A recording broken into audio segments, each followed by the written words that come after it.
Hey everybody, we are in 1-3, distance and midpoint formula for the all things algebra. This is Unit 1 Basics Geometry. Okay, you guys, distance. We do a lot with distance in geometry.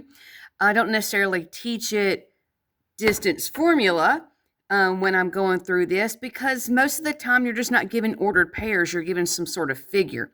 And therefore, I use the Pythagorean theorem. I'm going to show you guys that on number 1 because a lot of our problems in geometry are visual. So I'm going to give you the formula for distance. I'm going to do this one actually Pythagorean theorem, and I'll do these both distance formula. So you guys can kind of choose which one you like the best. I have my students usually do the Pythagorean theorem, but every once in a while I have someone who is a formula person. So, to each his own type thing. Okay, so the distance formula, big old square root. It is x2 minus x1 quantity squared plus y2 minus y1 quantity squared. Now that's your formula. All right, so for every problem, you're going to have two ordered pairs. This would be like your first dot, if that's what you want it to be. That'd be x1, y1. And if you want this one to be your second, x2, y2. Now, you'll notice that I said if you want it to be. Ultimately, it doesn't matter which one is which. Just be consistent. X minus x squared plus y minus y squared. All right, but I did say that I was going to do this one Pythagorean theorem. And the reason why is because it's a shortcut. In a diagonal line like so, you can't just count blocks. It would be nice if you could. You can do that only when it's horizontal or vertical, but we can't do that. So what I do is I fake it out and I make it look like it's horizontal and vertical. So I draw a vertical line right there and I count blocks. 1, 2, 3, 4, 5, 6. And I do the same thing with a horizontal line going across to the second dot. And I count blocks. 1, 2, 3. And I usually use the Pythagorean theorem instead, just honestly to make life easier. So a squared plus b squared equals c squared.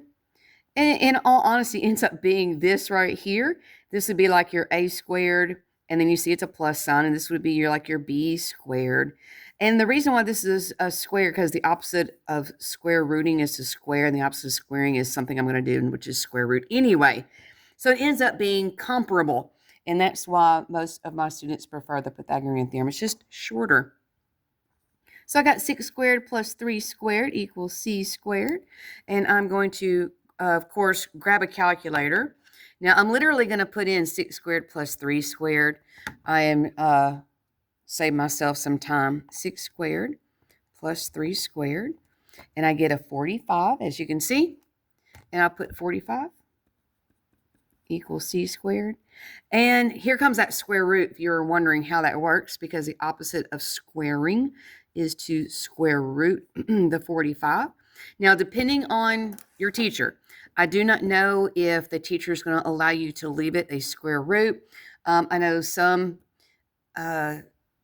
counties, they teach Algebra 2 before geometry, and therefore you would know how to break down this radical. Some places teach how to break down a radical in Algebra 1. And then some teachers just prefer for you to have it in decimal. All right, so what I'm saying is this. For me, if you leave it the square root of 45, that is correct. If you want to break it down as a decimal, then it would be about 6.7 rounded to the nearest tenth. You might see some teachers do that little symbol right there. That means it's an approximation. That means you're rounding something. And then you might be in a school that has already taught you guys how to break down a radical. And what I mean by that is two numbers that multiply to get 45. One of those can be square rooted. 9 times 5 is 45. The square root of 9 is a 3. And there is no such thing as a square root of 5. So the answer would be 3 square root of 5 if you want it in radical form, or 6.7 as an approximation. All right, example number 2. Now, unfortunately, this is not a visual problem. It's just ordered pairs. So I'm going to treat it with the distance formula. So I'm doing this formula right here. which is the same thing as this. It's just this one's a shorter way to do it. So I'm going to say that A is my first ordered pair. There's x1, y1. They're both ones because that's, well, my first ordered pair. And I'm going to say that 3, -1 is x2, y2. And they're both 2s because, well, every ordered pair has an x and a y, and this just happens to be my second one. So, x1, y1, because it's number 1. x2, y2, because it's number 2. All right, and then I'm just going to come right up here to this distance formula. So I know I'm going to have to square root, which is what I did for the Pythagorean theorem. And it's going to be the second x minus the first x. So that's going to be 3 minus -4. Watch out for that negative. Close your parenthesis. It's a square, and then put plus. And then I'm going to do my y's. So it's y2 minus y1. So y2 is -1 minus, it is a minus, a positive 1. Close your parenthesis, square. All right, so at this point, you really are looking at what is going on with a squared plus b squared equals c squared. It's just kind of written differently. So I'm going to combine the 3 minus the -4, which is going to be a 7. 7 squared. This is a 7, because 3 minus a -4 is the same thing as 3 plus 4. Squared is 49. So 7 squared. All right, -1 minus 1 is a -2. So -2 squared is a positive 4. And now I'm looking at the square root of 53, because 49 plus 4 is 53. All right, so one more time. I don't believe that 53 can be broken down as a radical. There's no numbers that I can think of that will go into 53. One of them can be square rooted. That comes off the top of my head. So the approximation, square root of 53 would be approximately to the nearest 10th, 7.3. And again, this symbol right here means that I've taken a number and rounded it. And I'm just rounding to the nearest 10th. Okay, same thing for number 3. They want the distance. I want you to again notice there is no bar, ray, line over EF.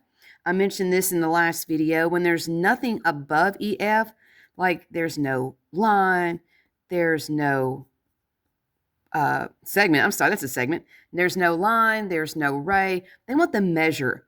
So they want an actual numerical number, a numerical answer. So x1, y1, x2, y2, have a square root, and away we go with our x's. 11 minus -7. Watch out for that negative. Don't forget to close your parenthesis and put a square. And then your y's. 3 minus -2. Watch out. Close your parenthesis, squared. Okay, I'm going to combine like terms here. So that minus and negative, 11 plus 7. It's the same thing as 11 minus a -7. It's going to be 18 squared. All right. And 3 minus -2, same thing as 3 plus 2. That is a 5 squared. Okay. 18 squared plus 5 squared. 349. So I've got the square root of 349. And most teachers are going to want that as a decimal. So I'm going to square root. And looks like I'm looking at about 18.7. It's approximately 18.7. All right. Moving on, midpoint. Now, midpoint is the point in the middle. You're going to find both of these on the ACT. Usually on the ACT, it is written as ordered pairs. And what I tell my students is if you are intent on using the Pythagorean theorem, then the best thing you can do is draw it out on your paper. You can use paper on the ACT, although I know it's mostly computer now. You can draw it out and count blocks. Okay, formula for midpoint. Well, it is an ordered pair because that's what a point is. So it's going to look like a big, gigantic ordered pair. The x's are going to be on the left, the y's on the right because it's always an XY for an ordered pair. You're going to add the X's and divide by 2. You're going to add the Y's and divide by 2. So it's kind of like finding an average of 2 X's and also an average of finding 2 Y's. All right, so I want you guys to notice they want the midpoint of GH. It has a bar over it. So they're not finding the distance. There would be nothing up there if that was finding the distance. They want the actual midpoint. So G is my left endpoint. H is my right endpoint. So if you're a visual person like myself, G is the left point, H is the right point. They want, hey, what's that point in the middle? All right, the very first one is x1, y1, and the second one is x2, y2. And it's like finding an average. You're going to add up the x's, divide by 2. So my 7 and the 9 will be added together. And the y's, -5 and a -1. And divide that by 2. All right, let's do this. 7 and 9, that's going to be 16. 16 divided by 2. And then -5 plus a -1 is a -6. It'll be -6 divided by 2. So just showing all my steps here. 16 divided by 2 is 8. And -6 divided by 2 is a -3. And there is my answer. That is the dot in the middle. So this would be 8 and -3 if I were to actually graph it on a grid or a coordinate plane. All right, number 5. Same thing. They want the midpoint of AB. And again, there's a bar right there, which means they're not looking for the distance. They want the point in the middle. A is my first order pair. I'm going to call that x1, y1. And B is my second because it's literally given to me second. x2, y2. So number 1's for the first one. Number 2's for the second one. And I'm going to do the average. Add up the x's, divide by 2. That should have been a 2 right there, just notice. And then add up the y's and divide by 2. Here we go.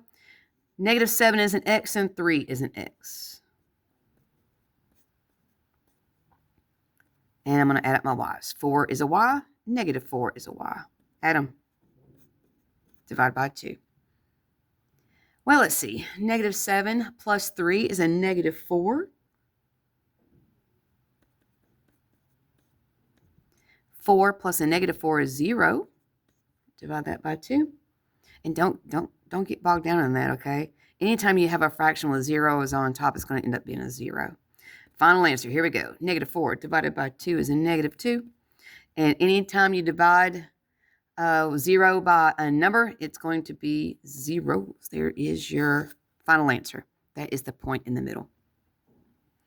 Now, because it took me over 3 hours to upload a 30-minute video yesterday, I'm going to leave this as part 1, and we'll do another video for part 2.